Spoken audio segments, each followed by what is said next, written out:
नमस्कार, स्वागत है आपका हमारे चैनल पर। और आज बात करेंगे संभल में जिस तरीके से पत्थरबाजी की गई है शांति प्रिय समाज के द्वारा। जी हाँ, जहां एक तरफ कोर्ट ने कहा था कि कोर्ट यानी कि जामा मस्जिद के सर्वे की बात थी, तो आखिरकार सर्वे होने से पहले ही आखिरकार इस तरीके से पत्थरबाजी क्यों की गई। और लगातार असदुद्दीन ओवैसी हो या समाजवादी पार्टी जो ये कहती है कि उत्तर प्रदेश के मुख्यमंत्री योगी आदित्यनाथ जो हैं वो एक समाज को बदनाम करने की कोशिश करते हैं, तो आज इस पूरे मामले पर समाजवादी पार्टी हो या फिर असदुद्दीन ओवैसी जैसे नेता हो, वो चुपचाप क्यों बैठे हैं। और इसी पूरे मामले पर आज हम विस्तार से बात करने वाले हैं, क्योंकि हमारे साथ मौजूद हैं सुप्रीम कोर्ट से वकील उमेश शर्मा सर। बहुत बहुत धन्यवाद है आपका हमारे साथ जुड़ने के लिए। सर, आज जिस तरीके से एक तरफ जो एएसआई की टीम जो है जब वो पहुंची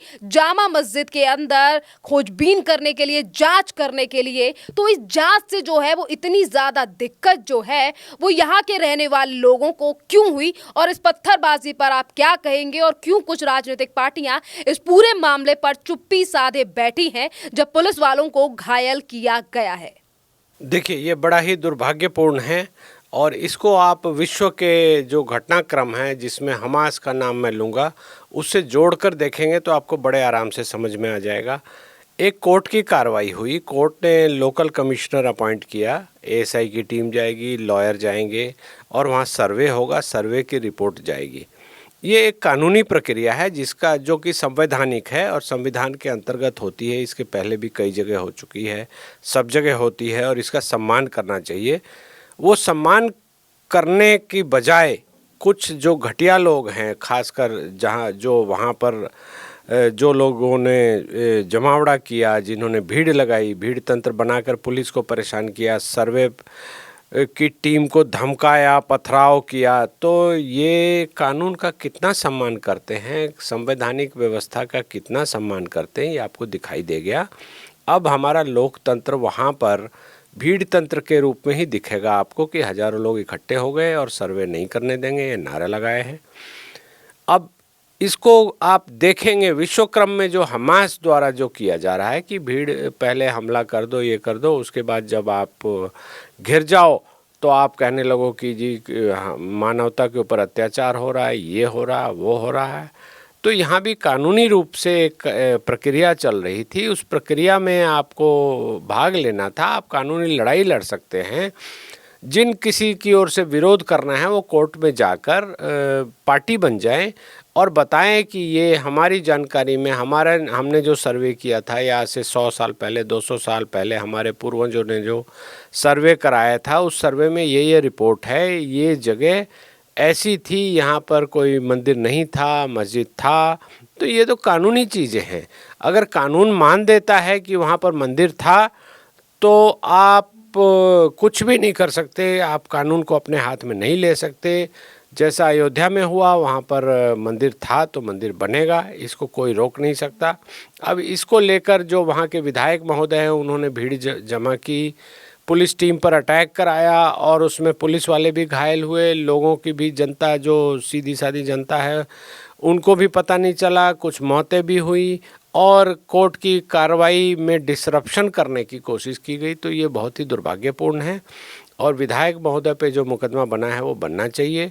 मेरा तो ऐसा मानना है कि विधायक के खिलाफ सख्त से सख्त कार्रवाई और भी होनी चाहिए और कोर्ट की जो आदेश है उसके अवमानना का भी मुकदमा उन पर बनना चाहिए। हालांकि हमारा कानून इसको लेके थोड़ा सा सॉफ्ट है, तो जाहिर है कि विधायक महोदय को ये सब पता था और उन्होंने लीगल एडवाइस पे ही ऐसी उद्दंडता की है, ऐसी गैर कानूनी हरकत की है, गैर संवैधानिक हरकत की है। और प्रशासन को अभी भी इन लोगों को एक बहुत स्ट्रिक्ट सबक सिखाना चाहिए कि कानूनी कार्रवाई के बीच में, कानून अगर कुछ कर रहा है तो उसके बीच में आप सड़क पर आकर ऐसी हरकत नहीं कर सकते, कानून अपने हाथ में नहीं ले सकते। ये हमारे प्रजातंत्र में होना चाहिए, नहीं तो हमारा प्रजातंत्र और जो भीड़ तंत्र है, हमास द्वारा जो इकट्ठा किया जाता है, या लोगों को जो वहाँ पे परंपराएं हैं कुछ देशों में कि औरतों को पब्लिकली ह्यूमिलेट किया जाता है, तो वो सब हमारे देश में भी होने लगेगा। तो ये बहुत ही चिंता का विषय है और प्रशासन को, कोर्ट को इसको लेकर बहुत ही स्ट्रिक्ट रूप से आना चाहिए और ऐसी चीज़ें दोबारा ना हो और इस पर कार्रवाई होनी चाहिए कि ये ऐसी चीज़ें दोबारा ना हो।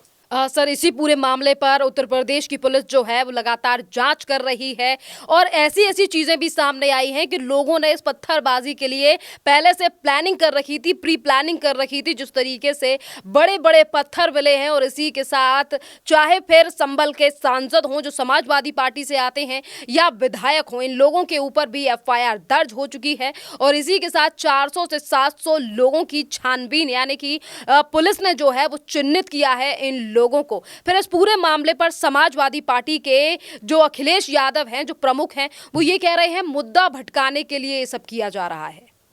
देखिए, वो समाजवादी पार्टी का चरित्र भी ऐसा रहा है, पहले से भी रहा है और वो क्या करते हैं, किस तरह से लोगों को भड़काते हैं, ये सबको पता है। तो ये कहीं भी मुद्दा भटकाने की बात नहीं है, ऑन द रिकॉर्ड बातें हैं। कोर्ट का ऑर्डर हुआ है, कोर्ट के ऑर्डर से कमीशन गया था।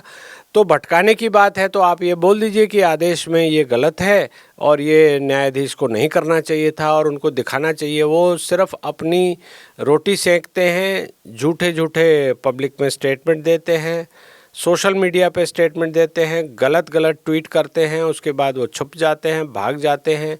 सच्चाई ये है कि उन्होंने उत्तर प्रदेश में अपने शासन में क्या किया है ये सबको पता है। किस तरह से गुंडागर्दी होती थी, कानून को कितना बौना बना के रख दिया था, ये सब समझने की बातें हैं, देखने की बातें हैं, सबके ज़हन में है ये बातें। तो ये मैं इस चीज़ को बिल्कुल नहीं मानता और ये इसमें कहीं भी राजनीति होनी नहीं चाहिए। समाजवादी जो पार्टी के अध्यक्ष महोदय हैं उनको अपना बयान वापस लेना चाहिए, उनको माफ़ी मांगनी चाहिए और उनको ये बोलना चाहिए कि ये ऐसा मैं आगे से नहीं करूँगा। अगर वो ऐसा नहीं करते हैं तो ये कहीं ना कहीं वो प्रजातंत्र को डैमेज कर रहे हैं और इसका जनता को भी उनको एक सबक सिखाना चाहिए। जनता को धर्म के नाम पर या जाति के नाम पर इतना अंधा नहीं हो जाना चाहिए कि कानूनी कार्रवाई का सम्मान न करें। सर, अगर पत्थरबाजी की बात की जाए तो ये पहली बार नहीं है कि किसी धार्मिक स्थल पर जब छानबीन की जा रही है या जांच की जा रही है तो इस तरीके की पत्थरबाजी की गई हो, क्योंकि पत्थरबाजी अब 2020 के बाद जो है वो काफी ज्यादा आम सी हो गई है कि जहां देखो पुलिस के ऊपर पत्थरबाजी हो जाती है, कभी धार्मिक जुलूस के ऊपर जो है बहुत पत्थरबाजी की जाती है। तो इन तमाम चीजों को देखकर प्रशासन और जो हमारे देश की अदालतें हैं उन्हें कानून सख्त नहीं कर देना चाहिए? कानून सख्त किया जा सकता है लेकिन पूरे देश में ये चीज़ें नहीं हो रही है, इसलिए केंद्र सरकार ऐसा कोई एक कानून नहीं बना सकती कि उत्तर प्रदेश पे ही ये ऐसा हो या किसी क्षेत्र में ऐसा ना हो। हालांकि मेरा भी ऐसा मानना है कि इसमें सख्त कानून होना चाहिए और न्यायालयों को भी इसका संज्ञान लेना चाहिए कि ऐसी हरकतों में जो भी लोग हैं, पत्थरबाजी की घटनाएं बहुत बढ़ रही हैं सर। हाँ, पत्थरबाजी जो भी कर रहा है, अगर कोई वीडियो क्लिप आ गई है, कोई पुलिस की रिपोर्ट लिखा दी गई है या पैरामिलिट्री फोर्स ने कोई रिपोर्ट लिखा दी है, तो जिन जिन का नाम आ गया है उनको बेल बिल्कुल नहीं मिलनी चाहिए। वो सीजनल प्रोफेशनल लोग हैं, एकदम सीजन्ड हैं और वो यही काम करते हैं, ऐसा मान के चलना चाहिए और वो गुमराह कर रहे हैं और इसके ऊपर सीरियस सेक्शंस लगने चाहिए। अभी पत्थर मारने का 149 या छोटे मोटे ऑफेंस बना दिया जाता है भीड़ का, तो उसमें बेलेबल ऑफेंस होते हैं, ज़्यादातर बेल भी हो जाती है, तो ये लोग अपना काम करके निकल जाते हैं। लेकिन हमको देखना ये पड़ेगा कि ये कानूनी प्रक्रिया को कहीं ना कहीं डिसरप्ट कर रहे हैं, कहीं ना कहीं कानूनी प्रक्रिया को डिरेल कर रहे हैं, तो ये नहीं होना चाहिए। और अब उत्तर प्रदेश सरकार के जिम्मे है कानून व्यवस्था, तो पुलिस उनके हाथ में है, उनको ये और भी सख्ताई बरतनी चाहिए और भी ज़्यादा एक्शन लेना चाहिए। अभी तक मुझे जहाँ तक पता लगा है कि 7 FIR हुई है, तो मुझे लगता है कि इससे ज़्यादा हर छोटी बात पे इनके जो भी इन्होंने कानून को हाथ में लिया है उस पर कार्रवाई होनी चाहिए, FIR बननी चाहिए और ऐसा होना चाहिए कि करने वाले भी आगे सोचे कभी भी कि ऐसा हम करेंगे तो बहुत बड़े मुसीबत में फंस जाएंगे। इसमें राजनीति कहीं नहीं है, ये सब कुछ सबको दिखाई दे रहा है किस तरह से लोगों ने कमीशन को घेरा है, किस तरह से पथराव किया है। तो इसमें सख्त से सख्त कार्रवाई होनी चाहिए। सर, बात जब भी धार्मिक स्थानों की आती है, ये ऑर्डर जो है वो कोर्ट के द्वारा दिया गया था, अदालत ने जो है वो भेजा था कि यहाँ पर पूरी तरीके से सर्वेक्षण हो जाए, जांच हो जाए, उसके बाद फैसला सामने आएगा। पर उससे पहले ही जो पत्थरबाजी की गई है और फिर कहीं ना कहीं जो प्रदेश के मुख्यमंत्री योगी आदित्यनाथ हैं, उन्हें टारगेट किया जा रहा है कि जानबूझकर जो है वो मस्जिदों को टारगेट किया जाता है, क्योंकि राम मंदिर का जब फैसला आया था उस समय पर भी इसी तरीके से सवाल उठाए गए थे। देखिए, ऐसा कुछ नहीं है। कोर्ट में जो भी गए हैं वो योगी आदित्यनाथ तो नहीं गए हैं, ना उत्तर प्रदेश सरकार गई है, ना उनका कोई विभाग गया है। तो अगर कोई आदमी जिसको लगता है कि ये गलत हुआ है, वो जनता का साधारण सा आदमी हो सकता है, कोई भी हो सकता है, उसने कोई मुकदमा लगाया है तो उसकी सुनवाई होनी चाहिए, उसमें न्याय होना चाहिए, उसमें साक्ष्य आएंगे, उन सबको जमा किया जा रहा है, तो उसके फैसले तक इंतज़ार कीजिए। अब सच्चाई तो ये है कि बाबरी मस्जिद मंदिर को तोड़कर बनाई गई थी, तो ये सच्चाई आ गई, कोर्ट के सामने भी आ गई और जनता ने भी देखा, तो अब वहाँ राम मंदिर बन गया। तो ऐसी जो बातें हैं इसको आप कितने दिन तक ढक सकते हैं? कभी भी नहीं ढक सकते।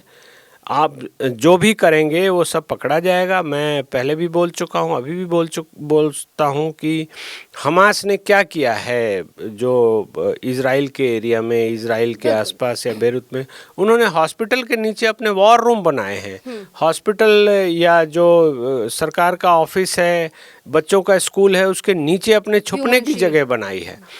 तो ये अब आप कैसे कह सकते हैं कि आप स्कूल पे हमला ना करो? आप वहाँ से छुपकर लोगों को मार कर भाग के आके छुप जाते हैं और फिर कहते हैं कि आप हमारे ऊपर अत्याचार कर रहे हो। तो यही चीज़ मैं यहाँ कहूँगा कि आप पत्थर फेंकते वक्त सोचो कि हम कानूनी प्रक्रिया को डिसरप्ट कर रहे हैं, तोड़ रहे हैं, उसको नहीं तोड़ना चाहिए। और पत्थर फेंकने वाला, पत्थर मारने वाला आदमी, पुलिस को जो ऑन ड्यूटी या कमीशन के जो लोग गए हैं उनके खिलाफ पत्थर फेंकने वाला आदमी गैर कानूनी हरकत कर रहा है और समाज को आगे बढ़कर उनको रोकना चाहिए, उनकी भर्त्सना करनी चाहिए, उनको कंडेम करना चाहिए कि आप ऐसा मत करो, हम आपके साथ नहीं हैं। तो यहाँ उल्टा हो रहा है। जो करने वाले हैं वो दोबारा से कह रहे हैं कि योगी आदित्यनाथ महोदय ही टारगेट कर रहे हैं।